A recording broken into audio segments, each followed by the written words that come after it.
এই উম্মত তো এক নেকি দিয়া জান্নাতে যাবে। কয় নেকি দিয়া? একটা নেকি দিয়া জান্নাতে যাবে এই উম্মত। অন্য উম্মতের কথা জানি না আমি, এই উম্মত এক নেকি দিয়া জান্নাতে যাবে। নবীর একটা আদর্শের কারণে জান্নাতে যাবে। সিরত মানি আদর্শ। আর এটা আমরা কদমে কদমে মুহতাজ। কেননা এই ছোট জীবনটা যদি গ্রহণযোগ্যতা পর্যন্ত পৌঁছাইতে হয় আল্লাহর কাছে, চাই নারী হই, চাই যুবক হই, চাই বৃদ্ধ হই, যেই মানুষই হই না কেন, যেখানেরই হই না কেন, যেই বাসারই হই না কেন, যেই বর্ণেরই হই না কেন, যেই পেশারই হই না কেন, যেই সোসাইটিরই হই না কেন, এই জীবনটাকে যদি গ্রহণযোগ্যতা পর্যন্ত পৌঁছাইতে হয় কার কাছে? দুনিয়াওয়ালাদের কাছে না, মালিকের কাছে, যিনি এক ফোঁটা পানির থেকে অস্তিত্ব দিছেন, যার কাছে আবার আমাদেরকে ফিরা যেতে হবে। পালানের কোনো সুযোগ নাই। এই জন্যই কোরআন আমাদেরকে বোঝায় আইনাল মাফার। আল্লাহ বলতেছে কোথায় ভাগবে তুমি, বলো কোথায় ভাগবে? কবির কথাই সত্য, যদিও নাকি পালাও তুমি আকাশেতে লাগিয়ে সিঁড়ি লাগাও যদি আকাশে চলে যাও, তা আল্লাহ বলে তোমার বাগার কোনো সুযোগ নাই। কেননা ইল্লা বিসুলতান, ওইখানেও আমার রাজত্ব, এইখানেও আমার রাজত্ব, ডাইনো আমার রাজত্ব, বামে আগে পিছে উপরে নিচে সর্বত্র আমার রাজত্ব। আমার রাজত্বের বাহিরে যাওয়ার ক্ষমতা তোমাদের নাই। দ্বিতীয় কথা এটো, আইনা আনা মাআকুম আইনা মা কুনতুম, যেখানে যাবে ওইখানে আমি সঙ্গে থাকব। আমাকে দূর করতে পারবে না। যদি করো তাহলে তুমি থাকবে না, তোমার অস্তিত্বই থাকবে না। কেন আমাদের ভিতরে আল্লাহ নাই বটে, কিন্তু আল্লাহর একটা পাওয়ার আছে যেটাকে রূহ বলে। কুলির রূহ মিন আমরি রব্বি। আল্লাহর একটা পাওয়ার, একটা সিফত, সবচেয়ে শক্তিশালী পাওয়ার যেটা, ওটা আমাদের ভিতরে আল্লাহ ঢুকায় রাখছেন, যেটাকে আমরা রূহ বলি। কোরআনের ভাষায় রূহ বলে, বাংলা ভাষায় আত্মা বলে। যেটাকে আমরা আত্মা বলি ওটা আল্লাহর হুকুম ছাড়া কিছু না। আল্লাহ বলে ওটা মনে করে নাও আমি তোমার ভিতরে আছি, কেন এটা আমারই জিনিস। কুলির রূহ মিন আমরি রব্বি। আমাকে পৃথক করলে আর তুমি থাকবে না। তখন তোমার চক্ষু থাকবে আইন লা তানজুর, তোমার চক্ষু থাকবে দেখবে না।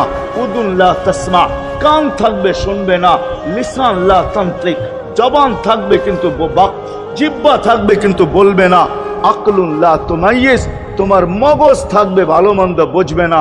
কলব লা তাতাফাক্কার, দিল থাকবে কিন্তু চিন্তা করার ক্ষমতা তোমার থাকবে না। ইয়াত লা তাফতিশ, হাত থাকবে ধরবে না। রিজল লা তামশি, পাও থাকবে চলবে না। তুমি হবে লাশ। ওই আল্লাহ পর্যন্ত যদি গ্রহণযোগ্যতায় পৌঁছাইতে হয়, ওইখান থেকে বাহির হয়ে গেছি। ভালো তো বাসি, কিন্তু আগেরটুকু জানি না। ও মেরে দোস্ত, শুধু ভালোবাসলে চলবে না। আবু তালেবের চেয়ে বড় ভালোবাসা আপনার আমার ছিল না। সাহাবাদের মতো ভালোবাসা আপনার আর আমার নাই। আছে নাকি? হ্যাঁ, আবু তালেবের মতো ভালোবাসা ছিল। চলেন শর্ট করি। আবু তালেবকে নিজের হাতে আল্লাহ রসুল কবরে রাখছেন। যখন রাখতেছিলেন তখন চিৎকার দিতেছিলেন, আম্মি মা তারাক্তালি সাবিলা, চাচা কোন রাস্তা রাখলেন না আমার জন্য। বলছিলাম কলেমা পড়লেন না। বলছিলাম ঠোঁটটা হেলাইলেন না। বলছিলাম চুপ থাকেন, তাও থাকলেন না। সর্বশেষ একটা চিৎকার দিলেন, আলা মিল্লাতি আব্দুল মুত্তালিব। আব্দুল মুত্তালিবের ধর্মের উপরে চলে যেতেছি। এই কথা বইলা দুনিয়ার থেকে বিদায় নিলেন। চুপও যদি থাকতেন তো আমার জন্য কোনো সুযোগ হইতো। চাচা, ও চাচা, আমার জন্য কোনো রাস্তা রাখলেন না। ভালোবাসা কাজে দিবে না। এই জন্য চলেন, জীবনটাকে গ্রহণযোগ্যতা পর্যন্ত পৌঁছাইতে হইলে কদমে কদমে মুহাম্মদুর রাসূলুল্লাহর আদর্শ লাগবে। যেটাকে আরবি ভাষায় সিরাত বলে, যেটাকে কেরিয়ার বলে। আল্লাহর রসুলের কেরিয়ার লাগবে, আল্লাহর রসুলের আদর্শ লাগবে, আল্লাহর রসুলের সিরত লাগবে, আল্লাহর রসুলের চরিত্র লাগবে। এই জন্যই আল্লাহ কোরআনে বলছেন, লাকাদ কানা লাকুম ফি রাসূলিল্লাহি উসওয়াতুন হাসানা। তোমরা লিমান কানা ইয়ারজুল্লাহ, তোমরা যদি আমাকে পাইতে চাও তাহলে আমার আদর্শ সহজ করছেন, কঠিন করেন নাই। আল্লাহ কঠিন করতে পারতেন, আল্লাহ সহজ করছেন। কেননা আসলে উদ্দেশ্য ছিল আল্লাহকেই মানা, আল্লাহকে মানা উদ্দেশ্য ছিল। কিন্তু আল্লাহকে চোখে দেখা যায় না, মানবে তো মানবে কি করে? আল্লাহর কথা শোনা যায় না, তো আল্লাহকে মানবে তো মানবে কি করে? আল্লাহকে তো দেখা যায় না, আল্লাহকে তো আল্লাহর কথা শোনা যায় না, আল্লাহকে ধ্যান ধারণায় আনা যায় না, কোনো ধ্যান ধারণার ভিতরে আনা যায় না যে আল্লাহর আকৃতি এরকম। আল্লাহকে ধ্যান ধারণায় আনা যায় না, বর্ণনা দিয়ে শেষ করা যায় না। আল্লাহর বর্ণনা দিয়ে কেউ শেষ করতে পারবে না। কোরআন বড় কিছু আমাদেরকে বুঝাইছেন, অনেক বুঝাইছেন যে আল্লাহর বর্ণনা দিয়ে শেষ করা যাবে না। আল্লাহ শুধু আল্লাহ না, 99 নাম দেখলেই বোঝা যায় যে আল্লাহকে। আল্লাহ শুধু আল্লাহ না, আল্লাহ 99টা পদের অধিকারী। বিদায় আল্লাহ ধরা ছোঁয়ার বাহিরে আল্লাহ মানুষ প্রশ্ন করতে পারে, আপনাকে মানবো তো মানবো কি করে, পাবো তো পাবো কি করে? তো আল্লাহ আসান করছেন যে আমার নবীর আদর্শের ভিতরে আমি লুকায়িত আছি। ফুলের ভিতরে যেরকম ঘেরান লুকায়িত থাকে, আমার নবীর আদর্শের ভিতরে আমি লুকায়িত। নবীর আদর্শ মানতে থাকবে, আমাকে পাইতে থাকবে। এই জন্যই রাসূলুল্লাহর আদর্শ দরকার, সিরাত দরকার, কেরিয়ার দরকার। আর কেন আপনি আদর্শ মানবেন না? জীবনটাই তো আপনার জন্য আমার জন্য ছিল, ঠিক না?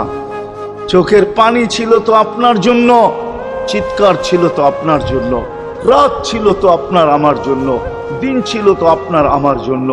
দুনিয়ার কোনো মুহূর্ত নাই যেখানে যে আপনাকে আমাকে ভুলে গেছেন, এমন কোনো মুহূর্ত নাই। আরশে যাইও আপনাকে আমাকে ভুলেন নাই। যখন আরশে গেছে আমার বিবেক বলে ওইখানে হারায়া যাওয়া দরকার ছিল।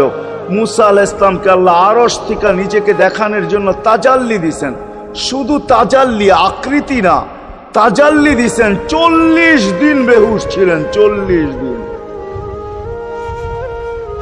40 দিন। অথচ বন্ধু দুইজনে পাশাপাশি বসা, কাবা কাউসাইনি আও আদনা ফাতানা ফাতাদাল্লা ফাআওহা ইলা আবদিহি মা আওহা, পাশাপাশি বসা আছেন।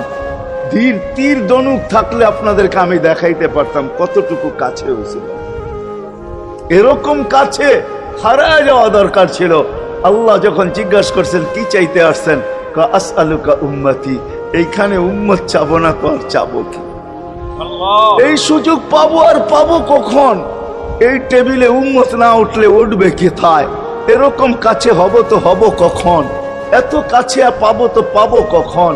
এত কাছে হব তো হব কখন? এরকম পরিবেশ হবে তো হবে কখন? আপনি এরকম খুশি আবার হবেন তো হবেন কখন? আপনি আমাকে ডাইকা নিয়ে আসছেন, মেহমান বানায়া, আপনি মেজবান, উম্মত চাই। আল্লাহ জিজ্ঞাসা করছে এইখানে উম্মত? তো যুক্তি দিতেছে আনতা রব্বুল করিম আনান নবিয়্যুর রহিম কাইফা তুদাইয়ু হাদিল উম্মাহ বাইনাল কারীমি ওয়ার রহিম। শুরুতে আপনি, শেষে আমি। শুরুতে আপনি রব্বে করিম, শেষে আমি নবী রহিম। দুইয়ের মাঝে উম্মত জাহান্নামে চলে যাবে। আমি আমার মনকে বুঝাইতে পারবো না, আমি উম্মত চাই। আল্লাহ সান্ত্বনা দিতেছেন, কাসসামতুল কিয়ামাতা কিসমাইন, কিয়ামতকে 2 ভাগে ভাগ করছি। আমি জানি আপনি একাই চিৎকার দিবেন কিয়ামতের মাঠে উম্মতি উম্মতি বইলা, আর কেউ উম্মতকে স্মরণ করবে না। নবীরা তো মাকেও স্মরণ করবে না, বোনকেও স্মরণ করবে না, সবাই নাফসি নাফসি বলবে। আপনি উম্মতি বইলা চিৎকার দিবেন। বিদায় কিয়ামত আপনার আর আমার মাঝে ভাগ, আর কারো মাঝে না। সালতো তা সাফি তো সাফা, ওই দিন আপনি চাইতে থাকবেন, আমি দিতে থাকবো। আপনি সুপারিশ করবেন, আমি মঞ্জুর করতে থাকবো। লা ইউখজিকা ফি উম্মতিক, আপনার উম্মতের ব্যাপারে আপনাকে আমি লজ্জিত করব না। কোরআন আসছে আল্লাহর রাসূলের কাছে, অদ্দুহা ওয়াল লাইলি ইদা সাজা মা ওয়াদ্দাআকা রাব্বুকা ওয়া মা ক্বালা। এই সূরার ভিতরেই আছে সাউফা ইউতিকা রাব্বুকা ফাতারদা, আপনাকে আমি রাজি করে ছাড়বো। কোরআন যখন নাজিল হইতেন তো কি অবস্থা হইতো উলামারা জানে। আল্লাহ রাসূল ঘামতে থাকতেন, এতটুকু কষ্ট হইতো। কখনো কখনো বলতেন কাদার রু আইয়াখরুজ, মনে হয় আমার রুটা বাহির হয়ে চলে যাবে। ওই কষ্টের ভিতরে জিবরিল যখন সাউফা ইউতিকা রাব্বুকা ফাতারদা পড়তেছিল, ওইখানেই থামায়া দিছে, জিবরিল থামো। বলছে কেন? সূরা এখনো শেষ হয় নাই। বলছে থামো, আল্লাহ আমাকে রাজি করতে চাইতেছেন, আমি এই মুহূর্তেই আল্লাহর কাছে কিছু চাইতে চাইতেছি। বলছে তোমাকে সাক্ষী রেখা। বলছে কি চাবে? তো চিৎকার দিয়া বলতেছে ইলাহি লান আরদা, ইলাহি লান আরদা হাত্তা ইয়াকুনা ওয়াহিদ মিন উম্মতি ফিন নার। ও মাবুদ, ও এলাহি, ও আল্লাহ, এক উম্মত জাহান্নামে থাকা পর্যন্ত আপনার উপরে রাজি হব। আল্লাহ, এক উম্মত থাকা পর্যন্ত রাজি হব না। যে আরশে যায় বলে নাই, কিয়ামতের মাঠেও বলবে না। উম্মতি চিৎকার দিবে, হাসান হোসাইন দিবে না।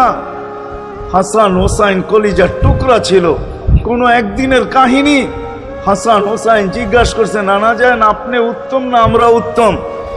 আল্লাহ রসুল সাদা সিধা জবাব দিছে, আমি উত্তম, আমি সাইয়্যিদুল আউয়ালিন ওয়াল আখিরিন, আনা সাইয়্যিদা উলদি আদম, লিওয়াউল হামদি বিয়াদি ইয়াউমাল কিয়ামা। হায় হায়, আল্লাহর জান্ডা কিয়ামতের দিন আমাদের নবীজির হাতে থাকবে। মাধবদের মানুষ বোঝেন আমি যেটা বুঝাইতে চাইতেছি। ওই হাসান হুসাইনের খবর নিবেন না, নিবে উম্মতের খবর। জিজ্ঞাসা করছে, নানা জান আপনি উত্তম না আমরা? আল্লাহ রসুল বলছে, আমি উম্মত। দুইজনে হাসতে হাসতে কুটা কুটা। আল্লাহ রসুল বলছে, এত হাসো কেন? জবাব হয় নাই। মানি আমরা দুইজন উত্তম। কি কইরা তোমরা দুইজন উত্তম? প্রমাণ। আমাদের আম্মাজানকে চিনেন? তা আম্মার পরিচয় দিয়া বলতেছে, উম্মুকা লাইসা বিশাই, আমাদের আম্মার সামনে আপনার আম্মা কিছুই না।